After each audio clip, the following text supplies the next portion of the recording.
The Story of the Other Wise Man by Henry Van Dyke.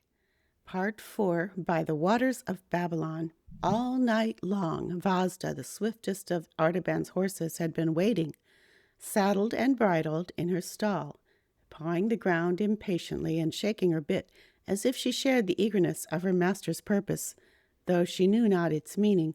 Before the birds had fully roused to their strong, high, joyful chant of the morning song, before the white mist had begun to lift lazily from the plain, the other wise man was in the saddle, riding swiftly along the high road which skirted the base of Mount Orontes westward. How close, how intimate is the comradeship between a man and his favorite horse on a long journey. It is a silent, comprehensive friendship beyond all need of words. They drink at the same wayside springs and sleep under the same guardian stars. They are conscious together of the subduing spell of nightfall and the quickening joy of daybreak.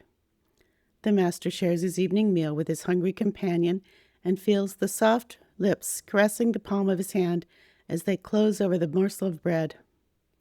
In the gray dawn, he is roused from his bivouac by the gentle stir of a warm, sweet breath over his sleeping face, and looks up into the eyes of his faithful fellow traveler, ready and waiting for the toil of the day. Surely, unless he is a pagan and an unbeliever, by whatever name he calls upon his God, he will thank him for this voiceless sympathy, this dumb affection, and his morning prayer will embrace a double blessing.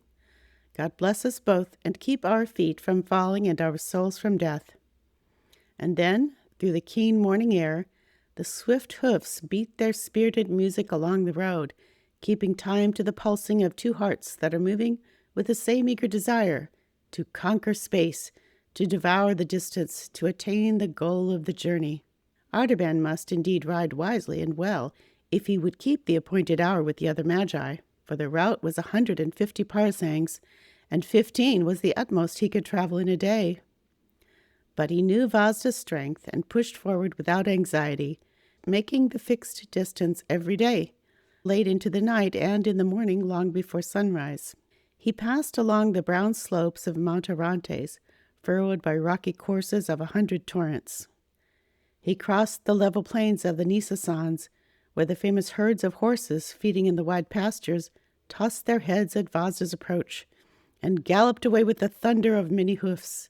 And flocks of birds rose suddenly from the swampy meadows, wheeling in great circles with a shining flutter of innumerable wings and shrill cries of surprise. He traversed the fertile fields of Concabar, where the dust from the threshing floors filled the air with a golden mist, half hiding the huge temple of Astarte with its 400 pillars. At Bagistan, among the rich gardens watered by fountains from the rock, he looked up at the mountain, thrusting its immense rugged brow out over the road, and saw the figure of King Darius trampling upon his fallen foes, and the proud list of his wars and conquests graven high upon the face of the eternal cliff.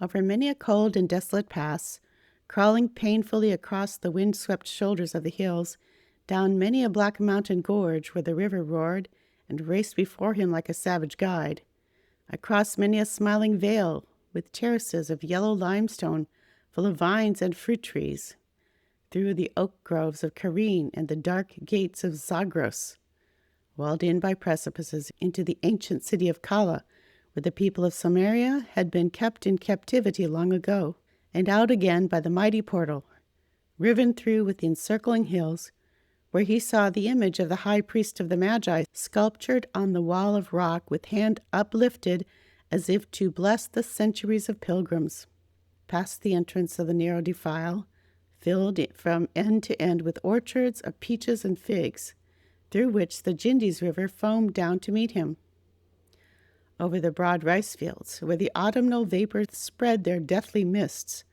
following along the course of the river, under the tremulous shadows of poplar and tamarind, among the lower hills, and out upon the flat plain where the road ran straight as an arrow through the stubble fields and parched meadows, past the city of Ctesiphon, where the Parthian emperors reigned, and the vast metropolis of Seleucia, which Alexander built, across the swirling floods of Tigris and many channels of Euphrates, flowing yellow through the cornlands, Artaban pressed onward until he arrived at nightfall of the 10th day beneath the shattered walls of populous Babylon. Vazda was almost spent, and he would gladly have turned into the city to find rest and refreshment for himself and for her. But he knew that it was 3 hours' journey yet to reach the Temple of the Seven Spheres, and he must reach the place by midnight if he would find his comrades waiting. So he did not halt, but rode steadily across the stubble fields.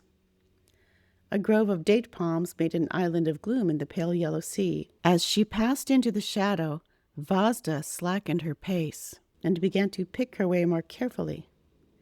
Near the end of the darkness, an excess of caution seemed to fall upon her. She sensed some danger or difficulty. It was not in her heart to fly from it, only to be prepared for it, and to meet it wisely as a good horse should do. The grove was close and silent as the tomb. Not a leaf rustled, not a bird sang. She felt her steps before her delicately, carrying her head low and sighing now and then with apprehension. At last she gave a quick breath of anxiety and dismay, and stood stock still, quivering in every muscle, before a dark object in the shadow of the last palm tree. Artaban dismounted. The dim starlight revealed the form of a man lying across the road.